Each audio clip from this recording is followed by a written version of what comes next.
புதுச்சேரியில் வாக்குப்பதிவு முடிந்தடைந்திருக்கக்கூடிய நிலையில் இவிஎம் மிஷின்களை ஸ்ட்ராங் ரூமில் வைக்கும் பணியானது தீவிரமாக நடைபெற்று வருகிறது. கூடுதல் தகவலுடன் களத்தில் இருந்து இணைகிறார் முதன்மை செய்தியாளர் பிரவீன்குமார். வணக்கம் பிரவீன்குமார், தற்போது நிலவரம் என்ன விவரங்கள்?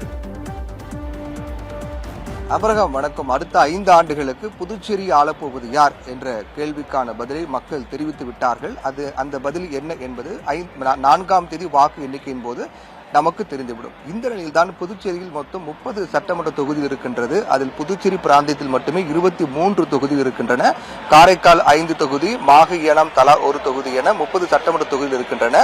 அந்த 30 சட்டமன்ற தொகுதியில் பதிவான வாக்குகள் அனைத்தும் அந்த எலக்ட்ரானிக் ஓட்டிங் மிஷின் என்று சொல்லப்படக்கூடிய மின்னணு வாக்குப்பதிவு இயந்திரங்கள் அனைத்தும் சீல் வைக்கப்பட்டு ஸ்ட்ராங் ரூம் என்று சொல்லப்படக்கூடிய பாதுகாக்கப்பட்ட அறையில் வைப்பதற்கான பணிகள் தொடங்கி இருக்கின்றது, நடைபெற்று வருகின்றது.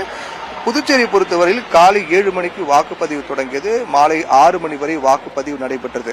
இதில் மிக முக்கியமாக பார்க்கப்பட வேண்டியது என்னவென்றால், புதுச்சேரியுடைய தேர்தல் வரலாற்றில் முதல் முறையாக 91 விழுக்காட்டுக்கு மேல் வாக்குப்பதிவாக இருப்பதுதான் மிகப்பெரிய விடயமாக பார்க்கப்படுகிறது. 91.21 விழுக்காடு வாக்குப்பதிவாக இருக்கிறது. அதாவது இவிஎம் மூலமாக 89.87 விழுக்காடு வாக்கும், தபால் மூலமாக 1 விழுக்காட்டுக்கு மேல் வாக்குப்பதிவாக இருக்கிறது. இதன் மூலமாக புதுச்சேரி சட்டமன்ற தேர்தலில் 30 தொகுதிகளில் ஒட்டுமொத்தமாக சேர்த்து 91.21 விழுக்காடு வாக்குப்பதிவாகி இருக்கிறது. இது புதுச்சேரி தேர்தல் வரலாற்றில் முதல் முறையாக நடந்திருப்பதுதான் மிகப்பெரிய விடயமாக பார்க்கப்படுகிறது. அதுக்கு 2 மிக முக்கியமான காரணங்கள். ஒன்று காரணம் என்னவென்றால், எஸ்ஐஆர் என்று சொல்லப்படக்கூடிய சிறப்பு தீவிர திருத்தம், வாக்காளர் பட்டியலில் மேற்கொள்ளப்பட்ட சிறப்பு தீவிர திருத்தம் காரணமாக தேவையற்ற வாக்குகள் அனைத்தும் போலியானவை, அதே போன்று இறந்தவர்கள், இடம்பெயர்ந்தவர்கள், கண்டறிய முடியாதவர்கள் என அவருடைய வாக்குகள் நீக்கப்பட்ட காரணத்தால் அதிக வாக்குப்பதிவாக இருப்பதாக சொல்லப்படுகிறது.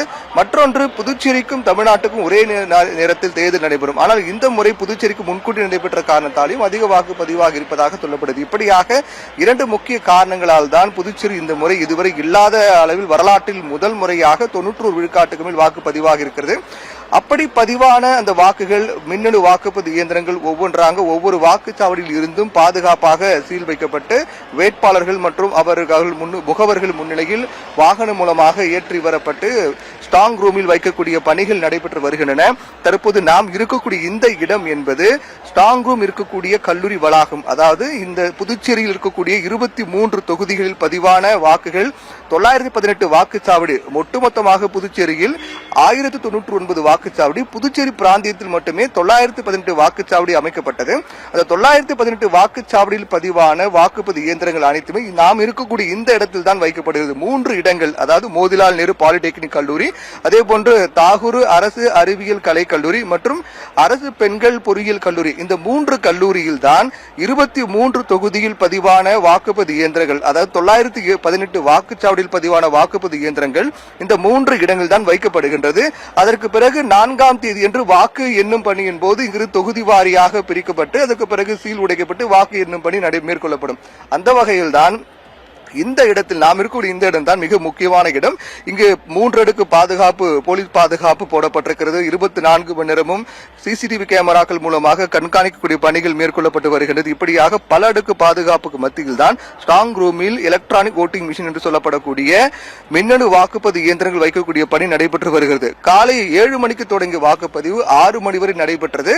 பொதுவாக வாக்குப்பதிவு போது ஆங்காங்கே சில அசம்பாவிதம், சிறு கூச்சல் குழப்பம் ஏற்படும். அதே போன்றுதான் இந்த புதுச்சேரியுடைய சட்டமன்ற தேர்தலின் பொறுத்தவரையில் பெரிய அளவிலான எந்த இடையூறும் பிரச்சனையும் இல்லாமல் ஆங்காங்கே ஒரு சிறு பிரச்சனையை தவிர்த்து மற்றபடி அமைதியான முறையில் வாக்குப்பதிவு நடந்தது. அதிலும் குறிப்பாக மண்ணாடிப்பட்டு பகுதியில் இருக்கக்கூடிய திருகலூர் அரசு உயர்நிலைப் பள்ளியில் வாக்குச்சாவடியில் பாஜக, காங்கிரஸ், திமுக தொடரிடையே மோதல் ஏற்பட்டது. வெளியூர் நபர்கள் வாக்களிப்பதாக குற்றம் சாட்டப்பட்டு மோதல் ஏற்பட்டு அப்புறம் போலீசார் அதை சரி செய்தார்கள். அதே போன்று விவிபேட் இயந்திரத்தில் புகை வந்தது. காரைக்கால் தெற்கு தொகுதியில் இருக்கக்கூடிய கொத்துக்குளம் வாக்குச்சாவடியில் விவிபேட் இயந்திரத்தில் புகை வந்தது. அதுக்கு பிறகு 30 நிமிடங்கள் இந்த புகை அணைக்கப்பட்டு அதற்கான பிரச்சனை சரி செய்யப்பட்டு வாக்குப்பதிவு தொடங்கியது.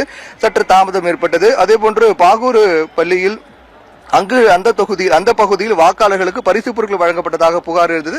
போலீசார் விரைந்து சென்று அதை சரி செய்தார்கள். இப்படியாக ஆங்காங்கே சிறு பிரச்சனைகள் தவிர்த்து மற்றபடி அமைதியான முறையில் வாக்குப்பதிவு நடைபெற்று முடிந்திருக்கிறது. இதில் மிக முக்கியமான ஒன்று இங்க இருக்கக்கூடிய ஒட்டுமொத்தமாக 23 தொகுதிகள் இருக்கின்றன. அதில் பாகூர் தொகுதியில் தான் அதிகபட்சமாக 94.35 விழுக்காடு வாக்குப்பதிவாக இருக்கிறது. அதற்கு பிறகு மங்களம் தொகுதியில் முதலமைச்சர் ரங்கசாமி போட்டியிடக்கூடிய 2 தொகுதியில் ஒரு தொகுதி மங்களம் தொகுதியில் 94.14 விழுக்காடு வாக்குப்பதிவாக இருக்கிறது. அதே போன்று உசுடு தொகுதியில் 94.39 விழுக்காடு வாக்குப்பதிவாக இருக்கிறது. இப்படியாக இந்த 3 தொகுதியில் மட்டுமே அதிகபட்ச வாக்குப்பதிவாக இருப்பதை பார்க்கின்றோம். ஒட்டுமொத்தமாக பார்க்கும்போது 91.21 விழுக்காடு வாக்கு பதிவாக இருக்கிறது. ஆபிரகாம், இந்த பகுதியில் தான் இந்த 3 இடங்களில் நான் கூறியது போல இந்த 3 இடங்களில் தான் ஸ்ட்ராங் ரூம் அமைக்கப்பட்டு மின்னணு வாக்குப்பதிவு இயந்திரங்கள் இங்குதான் வைக்கப்பட்டு பாதுகாக்கப்படுகின்றது. இந்த முடிவுகள் 4ஆம் தேதி அன்று மின்னணு வாக்குப்பதிவு இயந்திரங்கள் சீல் உடைக்கப்பட்டு அதற்கு பிறகு தொகுதி வாரியாக பிரிக்கப்பட்டு வாக்கு எண்ணும் பணி என்பது நடைபெறும். அடுத்த 5 ஆண்டுகளுக்கு புதுச்சேரி ஆளப்போவது யார் என்ற கேள்விக்கான பதில் 4ஆம் தேதி அன்று தெரிந்துவிடும். முன் எப்போதும் இல்லாத வகையில் கிட்டத்தட்ட 15 தேர்தல்களை கண்ட புதுச்சேரி 16வது சட்டமன்ற தேர்தலாக பார்க்கப்படுகிறது. இந்த 15 தேர்தல் வரலாற்றிலும் 91 விழுக்காடு வாக்குப்பதிவு என்பது இதுதான் முதல் முறை என்பதும் கவனத்தில் இருக்கக்கூடிய ஒன்றாக மாறி இருக்கின்றது. ஆபிரகாம்.